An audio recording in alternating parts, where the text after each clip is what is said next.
Alright, hey B kids, this is for you. This is what you would have seen when you were in class with me, except that we're not in class this week, Thursday, Friday, so you're missing out on this. So I'm just doing a quick little recap for you, I promise.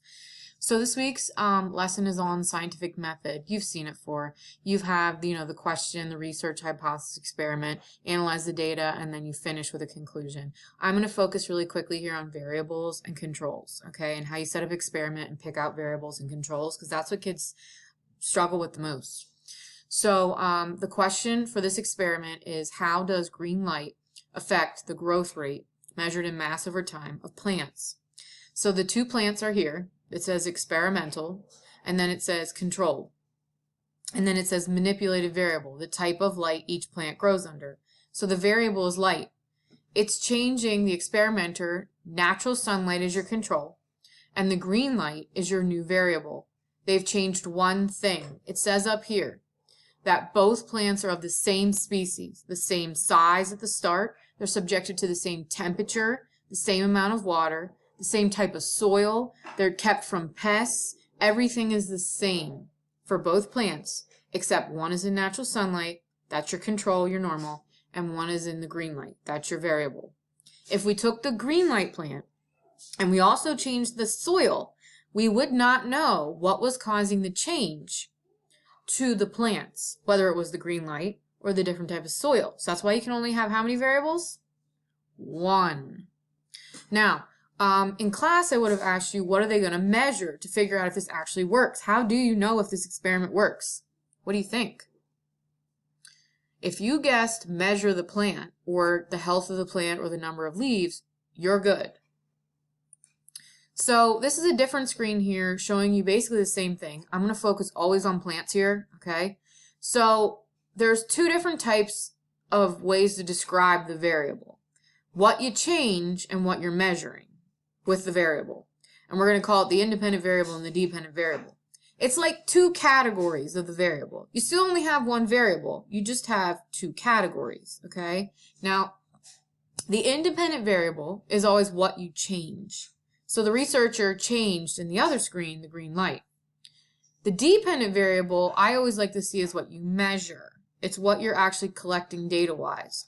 And that in the first experiment was the height or the health of the plant. Now if you look down here below, they're showing you, it says here independent variable is, you got plant A, which is getting soda, plant B, which is getting juice, and plant C, which is getting water. And that you're changing the type of liquid they're getting. You see that?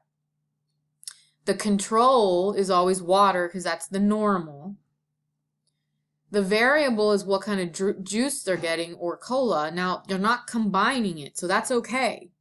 Plant B can get juice, and you can compare this plant's growth to the control. And then independently, you can compare this plant, what's getting the soda, to this plant over here. You could even compare these two to each other, but you cannot give the plant both juice and cola because you wouldn't know what was causing the change. So that would be two variables. This is not two variables. So the independent variable is changing the drink, and then the dependent variable is, again, measuring the health or the height of the plant. So here's another screen. So it says, what's the control? So if you look at this, you have an independent variable, the variable that has changed, okay, and that's the amount of water.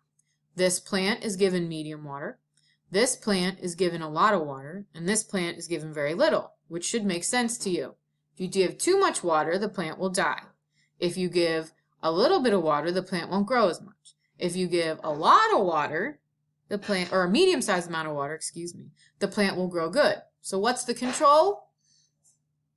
The medium amount of water, the regular amount of water. Again, you're changing one thing, the amount of water. Each plant, this is your control. You compare back, compare back. And then your dependent is what you're measuring. You can measure the size of the plant, the number of leaves, and if it's living or dead. So in class, I would have done showed you these experiments. So it says, Smithers thinks that a special juice will increase the productivity of workers. He creates two groups of 50 workers each and assigns each group the same task. They're going to staple sets of papers. Group A is given the special juice to drink while they work, and Group B is not given the special juice. After an hour, Smithers counts how many stacks of paper each group has made. Group A, 1500, and Group B, 2100. So I mapped it out because you'd be a good science student and do the same thing, right? You have to map it out. I wrote A, special juice, B, no juice. These are your two groups. Group B, with the no juice, stapled 2100 papers. Group A, special juice, stapled 1500 papers. So what's the control? Which group? Which group's the normal? That's right, Group B, no juice. That's normal. The independent variable is what you changed. You manipulated it. You gave Group A special juice. That is your manipulated variable. Your dependent variable is what you're going to measure. What are they measuring? The number of papers that they stapled. Did this experiment work? Did the juice work? No. 1500 papers is less than 2100. So then I did this other one. Homer notices that his shower is covered in a strange green slime. His friend Barney tells him that coconut juice will get rid of the green slime. Homer decides to check this out by spraying half of the shower with coconut juice. He sprays the other half of the shower with water. After 3 days of treatment, there is no change in the appearance of green slime on either side of the shower. A good science student that you are, you would have had your shower, you would have drawn it, just go with it. And CG is coconut juice on one side of the shower, and water, H2O, because you're a science student. You wrote H2O on the other side, okay? And you wait the 3 days, and then Homer took the measurement. So what's the control group? Which one of these is normally in the shower? Hopefully it's water. The independent variable is what you changed. What'd you change? You changed to coconut juice. And then the dependent variable is what you're measuring. It's not easy to measure, but you'd be measuring the amount of slime, correct? Did this experiment work? There is no change in the appearance of green slime. So did it work? No. Did Homer have a good planned experiment? Yes. It's just that his one step of the scientific method was screwed up. Do you know which one? So Homer had an observation and a question. He said, how is my shower going to get clean? He did research, except his research was to ask Barney. Was that smart? He had a hypothesis. If I add coconut juice to the shower, then the green slime will disappear because Barney said so. He ran his experiment. He had his control. He had his variable. He had his dependent variable was measuring. He collected the data from it. He analyzed it. 3 days. No change in the shower. He concluded coconut juice didn't work. Where did he mess up? He messed up on the research. Don't ask Barney. What the world? So if he would have done this correctly, then he could go back and be like, I'm going to do more research. I'm going to go on Google and find the best cleaner for a shower. So he's like, if he jumps to hypothesis, I use scrubbing bubbles cleaner. That's what I use. That's what I'm just using. Then my shower will be clean and the slime will be gone because scrubbing bubbles has chemicals in it and cleaners that will remove soap scum and green slime. He runs the experiment, half the shower with scrubbing bubbles, half with water. He collects the data, analyzes it, shower's clean, done. Homer did good on his experiment. He just asked the wrong person for his research. So I have a little thing I want you to look at here, okay? Fair experiments only have one variable. And a variable is what you change, okay? You can only change one thing, all right? Ordinarily, I would have had you guys go to Gizmo, okay? And I would have had you run through it, and I'm actually going to try and manipulate this to do that quick so that I can get in there. So I'm going to go to Gizmos really quick for you to see. And I'm going to hope that this goes in really quickly. Next week, you're going to have an assignment in USA Test Prep. That's here in Clever. This week, you're going into Gizmos. You are going to go to the plant growth one, which will be on your screen. It's different for me. So I'm popping up the Gizmo. I'm launching it. And then the worksheet is attached to the assignment. This one shouldn't be as hard as the other one. I think this is more self-explanatory. So if you were playing around in class, I would have told you to plant bean seeds. Unless you were my one period where I forgot to tell them to plant seeds. Don't forget to plant seeds, guys. No plants grow. I would have told you to only have 2 lights on each plant. Do you see what I did there? And then I would have told you to change the water. 0, 50, 100, and I would have told you to run it. So push play. Sorry about the noise in the background. I got a dog going crazy and a kid. So this is going to run for 50 days. Shh. And what you'll notice is that the plant here with 100 mils of water grows to 53.2 centimeters. It has a mass of 5 grams. The plant with 50 mils of water grows 49.6 and has 4.9 grams. You remove the water, the plant doesn't grow. So I asked the kids, did 100 mils of water actually change the plant growth? The answer is no. 50 mils is just as good as 100. There's no significant change here. Then I would have asked them down here, errors. I would have said, what could be some errors if the experiment was run in real time? Well, if you looked at that, I changed this light. I turned off one light here. I turned off one light there.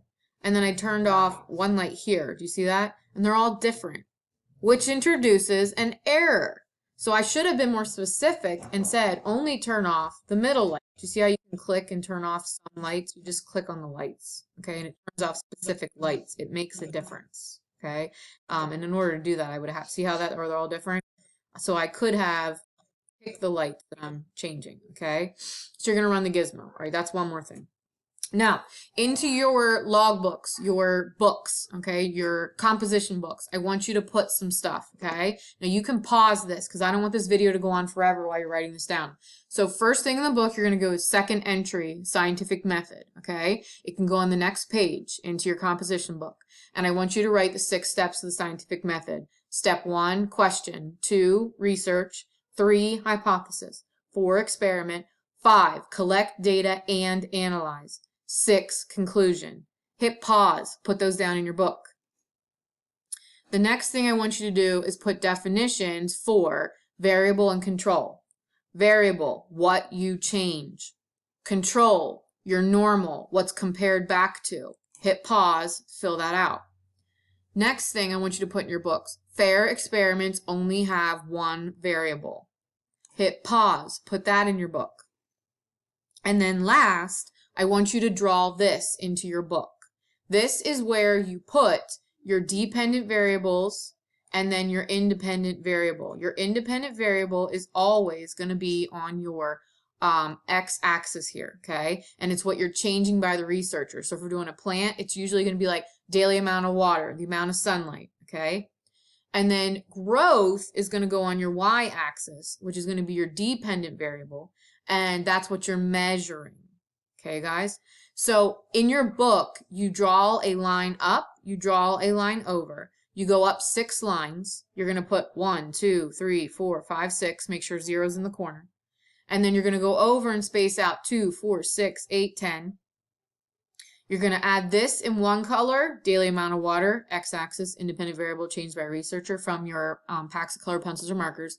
And on the other side, you're going to use the word measured, y-axis, dependent variable.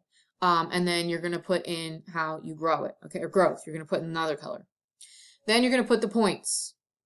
2 and 0, 4 and 2, 6 and 3, 8 and 6, 10 and 4. And you're going to connect the points and make a line on your graph.